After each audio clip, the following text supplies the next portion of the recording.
Hai semua, bos tanya gaji awak berapa? Ini cara jawab yang bijak dan tanpa nampak demand. Jom tonton. Soalan pasal gaji memang buat ramai orang rasa serba salah. Nak bagi rendah takut rugi. Nak bagi tinggi takut tak dapat kerja. Jadi macam mana nak jawab dengan selamat tapi tetap nampak profesional? Kalau HR tanya awal-awal, berapakah jangkaan gaji awak?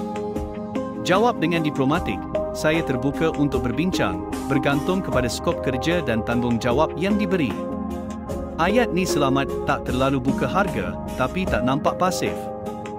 Kalau anda ada pengalaman kerja sebelum ni dan ditanya, gaji terakhir anda berapa? Jawab terus terang tapi tambah, reasonate, saya dibayar 2,600 RM sebelum ini, tetapi saya percaya dengan skop kerja di sini, saya boleh menyumbang lebih besar. Ini beri ruang untuk mereka offer lebih. Kalau mereka nak juga tahu julat, jawab macam ni, daripada kajian saya untuk posisi ni, rata pasaran adalah sekitar 2,800 RM hingga 3,500 RM. Saya fleksibel mengikut tawaran dan manfaat yang disediakan syarikat. Tunjukkan anda buat homework, bukan main agak. Elakkan jawapan ini.